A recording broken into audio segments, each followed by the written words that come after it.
Welcome to Classical Conversations. I'm your host, Brad Cresswell. I'm joined by our morning host, Mary Claire Murphy. Say hi, Mary. So glad to be here. So glad to have you. And we have two special guests for us. They are Rob Desmond. Hello, Rob. Hi, how's it going? You are the percussion guru for Toledo School of the Arts. Sure, yeah, guru. Yeah, and we have another percussion / fundraiser here from TSA, from the Toledo School of the Arts, Dave Gierke.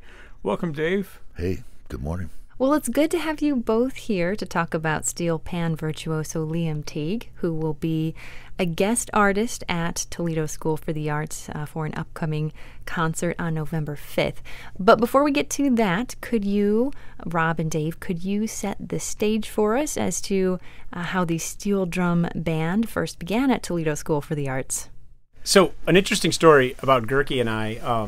I've known Gierke since I was a teenager. Gierke was me when TSA started. He was the director of percussion. He's what got it off the ground. There would be no percussion at the Toledo School for the Arts without him. And it was also his idea to start a steel band. So in 2007, he said, let's send two people, Jay Wellens and myself, to Morgantown, which for whatever reason is this mecca of steel band in the region. Like Morgantown, West Virginia is where people go to learn pan because Ellie Manette was there. So he sent us down there for a workshop. We learned how to play pan in a week, which is ridiculous. It was a lot of memorizing and figuring things out. And then we came back and within weeks started a steel band. But before that, when I was the percussion instructor, I kept trying to convince the board of directors to help us start a steel drum band, and we were just in our infancy stages. The school had only been a couple of years old, and we were still trying to keep the lights on. So they kept kind of pushing it back, like, no, it's not time. We really can't afford that. And so then I get the job as director of development, and which is quite weird because I can't even spell philanthropy. I can now, but I get the job as director of development, and in the first year, we were about 2 months away from the season ending, and we had met all of our financial goals. And a friend of mine, Mike Calabrese, who was on the board at the time, said, well, you've reached all your goals. What do you want to do now? And he was totally setting me up for a slam dunk. And I said, can I please start a steel drum band? And I wasn't even teaching at that point. I was already, fundraising. I had already sold out to the life of administration. So he's like, yeah, go ahead and do that.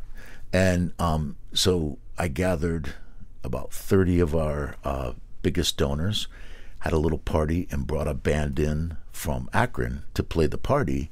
And I said, we really want to do this. And so we promised the donors if they would each invest $1,000 in this, we would never come back to them for money to support the program. It would be self-sustaining, and it would provide summer jobs for kids. And they're like, no, that's not, you're not going to be able to do all of that. And I said, we will.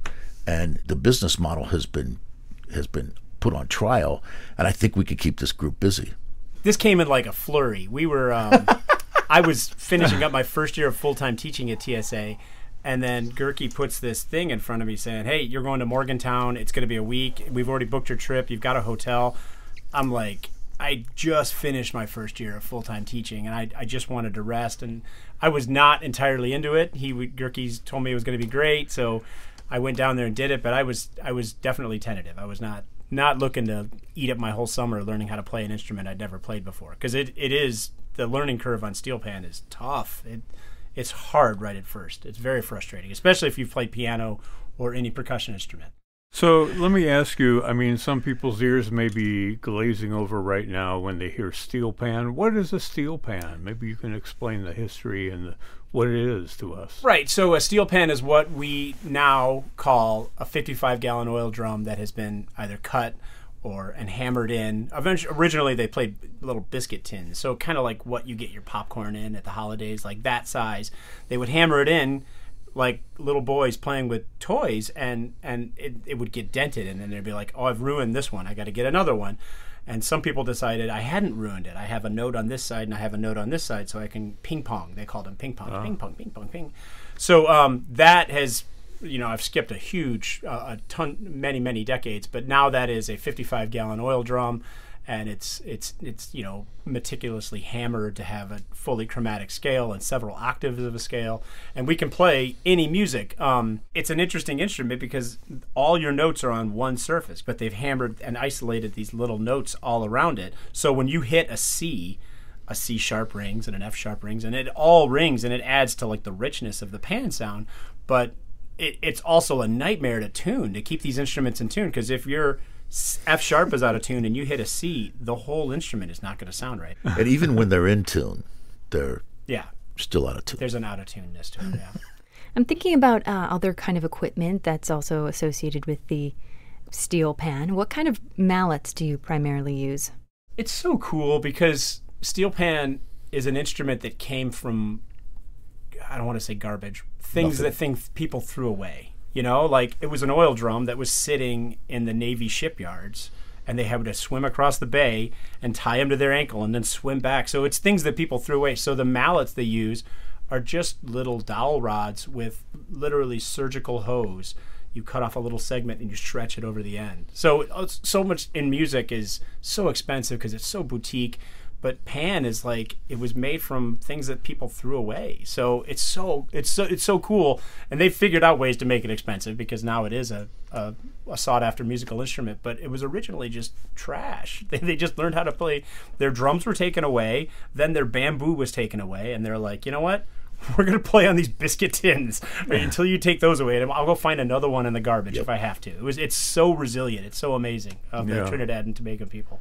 The steel pan, I'm curious, Dave, why you pursued steel pan group at TSA.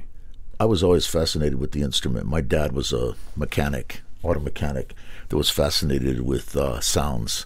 And he was an organist also, but he would bring vinyl home and we would listen to it. And it would be all these obscure instruments, calliopes or stuff that was not mainstream. And he turned me on to a vinyl album of steel pan music, and he was fascinated with how they were made.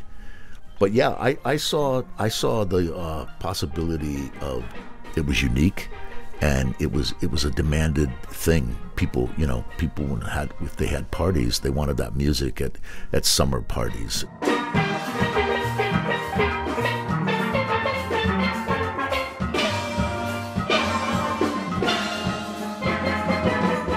Let's talk about this concert that's happening on November 5th, which is Election Day, by the way.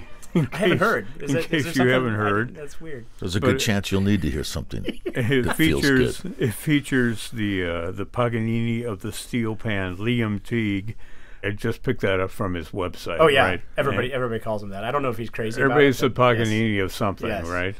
But he literally is. I'm sorry. He is fascinating. He's an amazing musician. Tell me a little bit more about his biography. This concert is happening on Tuesday, November 5th at 7 o'clock at the Portal at Toledo School for the Arts.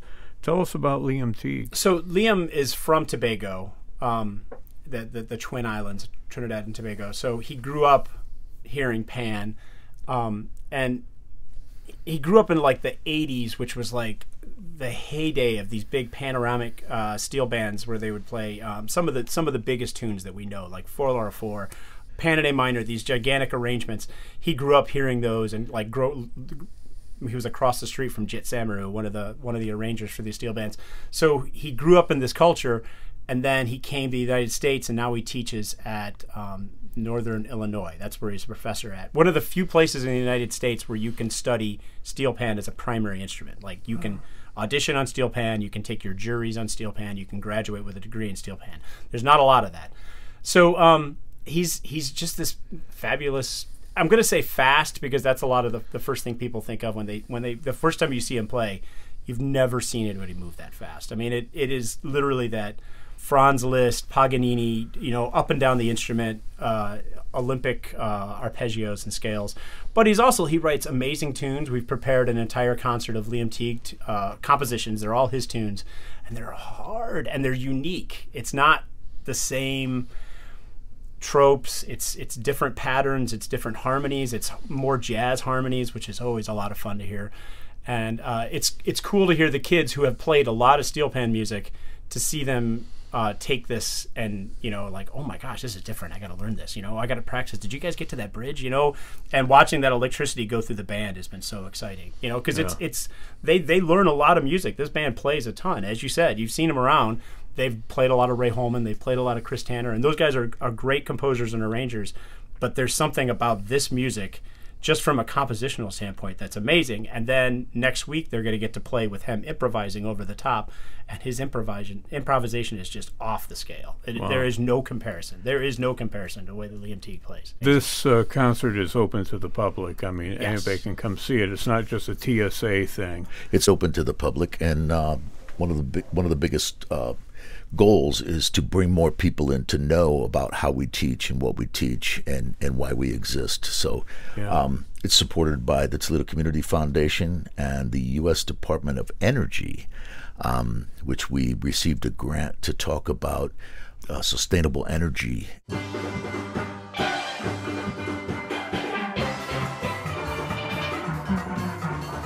The steel pan was the only instrument created in the 20th century that was Acoustic. not electronic. Right. The only acoustic instrument, the last acoustic instrument created in the 20th century. And I think that says something. Well, I think a lot of times when people think of steel pan, they think of the Little Mermaid and jumping a line and like the music that we hear Under the sea. when we get when we get off the boat on the cruises. But it's a fully chromatic instrument, meaning we can do Chopin harmonies. We can do there's entire arrangements of Brahms symphonies that have been done by steel pan. It's sort of still seen as a novelty, but that is not the way my kids are. Like there's a lot of music. We read. We don't play by rote. We've done Bach chorales. We warm up with tone exercises. So and then on more of a world level, there are those huge arrangements that organizations compete with. The panoramic, it's like a little like drum stuff. corps. It feels like drum corps or marching band competitions. It's like you think it's the ending, and no, they're going. They just took a breath. They're 10 or back 12 in. minutes long, and they go through several different keys. And They're and insane. They're trying to one up the last band, and it's great. It's kind of like opera for percussion. So with an instrument that is so young in the grand scheme of music history, and I'm sure the pedagogy keeps evolving, but what are some of the common challenges that students face when they're first learning steel pan? So if you play clarinet, you're going to rent a clarinet probably, or get it from the school, and you're going to take it home. That is not really feasible with a steel pan, because it's a big instrument. They do take them home on a weekend. Usually I'll watch about half a dozen pans leave the building in cases, and that means they've coordinated with their parents so they can have a truck there so they can pick them up. That's one of the biggest issues. But the way my kids have got around that, they're there before and after school every day. Like right now there's a steel band rehearsing in my room, and I'm not even there for it. If it was a normal day, there'd be a dozen kids working through their patterns on the pan, and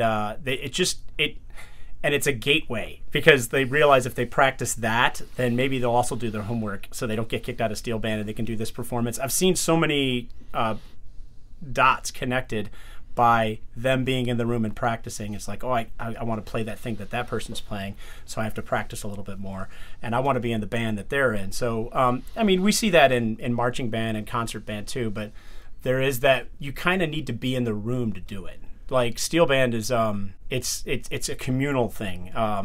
Like you can play pan by yourself, but when you're playing your double second part and somebody's playing a brake drum, which is like a part of a car that we play, keeping the rhythm, it just comes together, and they realize that they're greater than the sum of their parts. That is really exciting. We get that in marching band. I got a little bit of that when I was in marching band. But in steel pan, if one person's just going gang, gang, get a gang, gang, gang, get a gang, gang, gang, get a gang, and then somebody else is playing a bass part under that, like it doesn't make sense by itself. But when you put it all together, it's like, oh my gosh, this is huge. So that's really exciting to watch them overcome just having an instrument and practicing. Well, and I imagine it would be so inspirational for students to see someone like Liam Teague performing and really see the possibilities of the instrument. Right. Yeah, that's why Tuesday is happening. That was the first. Rob's out of his mind about it. My main motivation for doing a Tuesday night concert was the kids can see the musician perform on a concert. Wednesday night, the next night, we're doing a concert with the whole band and Liam soloing. When you're playing with a soloist, as I know, being an orchestra musician, you could have, Joshua Bell at the front of the orchestra, but if you're playing your timpani part, you're not listening to Joshua Bell. You're counting rests and changing mallets. On Tuesday night, they can sit there and they can watch him and they can listen to him and they can just see the amazing facility when he plays. He's just so effortless when he plays. So he'll be there in the school Monday, Tuesday, Wednesday, but on Tuesday night, that's really important, I thought, that they get to see him perform and they're not trying to sweat their soli sections and they're not trying to do all the things. They can just sit down and listen. And musicians, instrumentalists are sometimes terrible audience members. We don't go to enough concerts. It's really hard for us to just sit in a concert. And, they're a little cranky about it. Some of them are cranky that they have to come to a concert that they're not playing on. But, it's super important. They'll probably learn more on Tuesday night than they learn on Wednesday night. Yeah, it's been that way for many, many years. It's weird. We're so bad at going to concerts. Is there anything else you guys want to talk about? I think you'll be amazed. You'll be amazed at our new space. We have a 400-person black box studio. It sounds amazing in there. It sounds amazing. I don't think enough people talk about really they did a great job of acoustically treating that space. There's not many spaces that can stage a steel band where it's not an assault, because steel band is loud. It's an outdoor instrument. And in that space, it's great. The basses are nice and thumping, and you can hear all the orchestra sounds mid-voices. great in there. Yes. Yeah, it's a pretty cool space. It turned out much better than I even. Yeah, we got lucky. We got lucky with the acoustics, I think. Maybe not purely luck, but it is. Yep. Such a cool. I love playing in there.